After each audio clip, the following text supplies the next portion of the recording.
Oke, kalau gitu kita mulai regular class yang kelima ini pada bulan Desember, yaitu mengenai manifestasi infeksi bakteri di rongga mulut. Oke, yang akan kita bahas pada malam hari ini adalah berbagai jenis penyakit. Totalnya ada 13 yang akan kita bahas hari ini. Seperti di mind map ini, kita akan membahas satu persatu, kita kumpas satu persatu tentang tonsilitis, tonsillolithiasis, impetigo, cat scratch disease, leprosis, sifilis, gonorrhea, actinomycosis, nacardiosis, noma, difteri, tuberkulosis, dan bakteri Shigella denitis. Oke, kita akan bahas satu persatu. Yang pertama adalah tonsilitis. Kita bahas tonsilitis dulu. Jadi, ini tonsilitis itu merupakan kondisi inflamasi yang berada pada tonsil. Jadi letak pada tonsilnya itu seperti pada gambar ini, mungkin lebih jelas ya kalau dari tulisan mungkin agak di palatin tonsil, di lipatan palatoglosus dan palatofaringeal di lateral dinding tonsil. Terdapat pembesaran dan biasanya tampak kondisi inflamasi ya, keradangan, kemerahan dan nyeri. Etiologinya sendiri ini merupakan kondisi infeksi bakteri. Jadi yang kita bahas hari ini semua adalah infeksi bakteri. Dan mungkin beberapa patogennya itu berbeda dan ada yang tunggal infeksi bakterinya, tapi ada yang multiple bakterinya. Misalkan kondisi ini bisa aja mikroorganismenya multiple atau mikroorganismenya nggak tentu satu. Jadi bisa Streptococcus pyogenes, Haemophilus influenza, adenovirus, influenza virus, dan masih banyak lagi. Nah, kondisi ini, gejala klinisnya itu biasanya pasien mengalami keluhan nyeri tenggorokan. Lalu nyeri saat menelan dan juga disfagia. Disfagia ini adalah kesulitan menelan. Lalu ada tonsillar hyperplasia, ada cervical lymphadenopathy itu enggak selalu kasusnya, tapi ada beberapa kasus yang menunjukkan adanya cervical lymphadenopathy, dan ada kadang kondisi pasien yaitu halitosis, dan kadang juga disertai kondisi sistemik seperti demam, pusing, tapi kondisi ini enggak selalu terjadi. Tapi yang paling pasti menunjukkan gambaran klinis yang seperti ini, terjadi pembesaran pada tonsil. Nah, biasanya kalau tonsilitis itu untuk membedakannya nanti dengan tonsillolithiasis, biasanya tonsilitis lebih sering bilateral. Jadi kedua sisinya mengalami pembesaran secara bersamaan. Dan juga kondisi gambaran klinis di rongga mulutnya juga dia disertai adanya keluar pus atau eksudat yang berwarna putih kekuningan, atau mungkin tidak dirasa oleh pasien tapi mengeluarkan cairan. Dan ketika menelan juga terasa gitu. Untuk terapinya sendiri, karena ini merupakan infeksi bakteri, jadi terapinya adalah antibiotik. Antibiotik yang digunakan biasanya bisa menggunakan golongan penisilin. Dan selain itu juga ada terapi suportif, dan terapi suportifnya mungkin dengan istirahat yang cukup, terus kumur air garam yang hangat, dan pembersihan rongga mulut yang lebih gitu ya. Nah, kondisi dari tonsilitis ini juga bisa akut dan kronik. Kalau misalkan yang tadi sudah dijelaskan seperti ada demam, pusing, itu merupakan kondisi yang akut, tapi dia juga bisa kronis tanpa nyeri, tapi terjadi pembesaran dan kesulitan menelan, seperti itu. Oke, yang kedua, kita bahas tentang tonsillolithiasis. Nah, bedanya tonsilitis dan tonsillolithiasis adalah kalau tonsillolithiasis ini adalah destruksi jaringan, dia ada penyumbatan pada tonsil. Jadi ada kayak penumpukan debris atau kotoran-kotoran yang menyebabkan dia itu ada penyumbatan pada tonsil dan mengalami peradangan akhirnya. Berbeda dengan tonsilitis ya. Tonsilitis ada murni infeksi bakteri.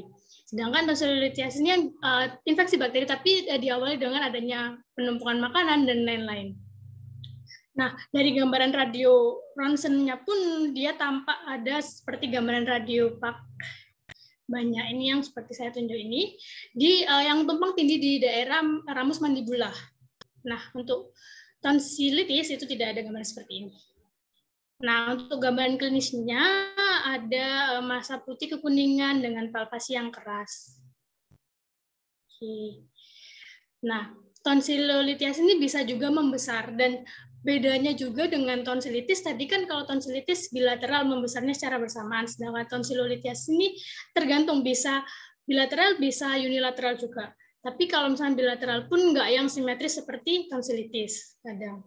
Terus kalau misalkan kondisi ini pun juga mungkin hampir sama keluhannya, yaitu adanya nyeri telan. Odinofagia itu adalah nyeri saat menelan, disfagia itu kesulitan saat menelan.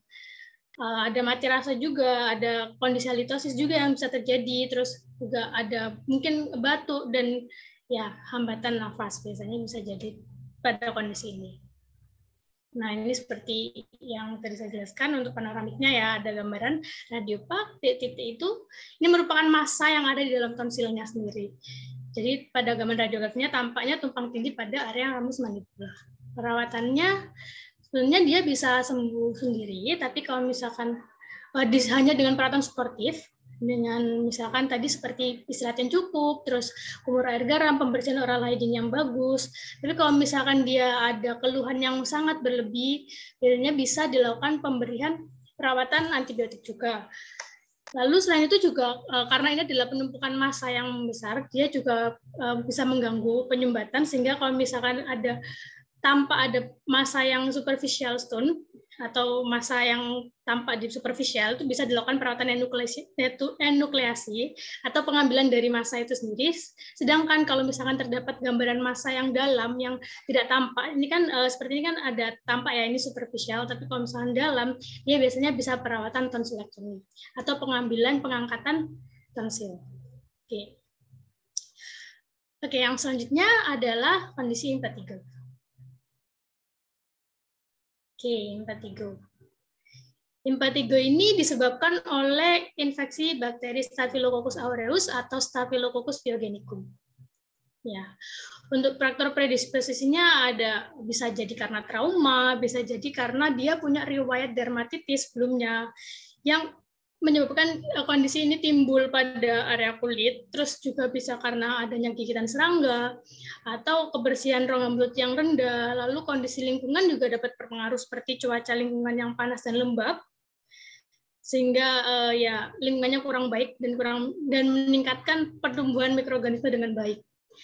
Tempat tinggal yang terlalu crowding atau padat, terus kondisi-kondisi pasien dengan imunokompromis, misalkan diabetes mellitus dan HIV. Jadi pasien-pasien dengan kondisi imunokompromis itu akan lebih mudah terinfeksi bakteri ini karena kondisi imunnya yang melemah. Oke, gambaran klinisnya itu ada dua tipe pada kondisi impetigo itu. Ada yang tipe non-bulosa dan ada yang tipe bulosa. Untuk yang sering terjadi itu adalah tipe non-bulosa. Nah, letak dari predileksi tipe non-bulosa ini bisa pada ekstremitas dan wajah. Nah, untuk perjalanannya biasanya non-bulosa ini awalnya dia kecil, makula merah, terus dia lama-lama pecah. Setelah pecah dia membentuk gambaran krusta warna kuning. Ya, untuk terapinya sendiri bisa terapi topikal antibiotik, misalkan mupirocin, fusidic acid, retapamulin, dan lain-lain. Sedangkan kalau tipe bulosa, ini seringnya lebih menyeluruh, jadi area prediksinya lebih luas, misalkan dalam tubuh, ekstremitas, daerah intertriginosa, dan wajah, dan dia lebih cenderung bulosa yang lebar dan lembek, jadi dia berisi cairan bening dan dia lebih dia lebih kendur daripada yang tipe non-bulosa. Terus dia ada keluar cairan nana atau nana, bisa juga ada nana, lalu dia ketika pecah dia berubah menjadi warna krusta kecoklatan. Berbeda tadi dengan tipe non-bulosa, dia pecah berubah menjadi krusta berwarna kuningan. Kalau dia lebih kecoklatan. Untuk terapinya dia bisa menggunakan sistemik antibiotik. Jadi kalau tipe non-bulosa bisa dilakukan pemberian topikal antibiotik karena areanya terbatas, sedangkan tipe bulosa karena dia areanya lebih predileksi lebih luas, jadi dia bisa dilakukan perawatan dengan pemberian sistemik antibiotik seperti amoxicillin, clavulanat, cefalexin, dan lain-lain. Nah, kondisi impetigo ini seringkali terjadi pada anak-anak, terutama yang muncul pada usia 2-5 tahun. Ya, jadi untuk yang ini tadi bedanya dia warna kuning, saya ulangi, kalau ini warna coklat-coklatan. Warna krusta kuning ini biasanya juga disebut sebagai tipe honey color. Tipe honey color. Jadi dia seperti madu gitu warnanya, kuningan. Dan penyembuhannya sendiri baik kalau misalkan dilakukan perawatan dan dia tidak menimbulkan scar atau bekas luka, tapi dia bekas lukanya bisa mengalami depigmentasi pada kulit. Nah, kondisi ini seringkali diferensial diagnosis dengan herpes labialis. Memang gambarannya serupa dengan herpes labialis, tapi ada perbedaannya. Jika impetigo ini dia lebih ke pruritas, jadi dia ada rasa kondisi seperti gatal, tapi kalau misalkan herpes labialis dia cenderung lebih ke pain, jadi dia lebih nyeri daripada kondisi ini tidak ada kondisi nyeri, tapi malah dia gatal seperti alergi, jadi dia lebih ke seperti lanjutan dari dermatitis, kondisi makanya berpengaruh dengan ada faktor predisposisi dermatitis tadi.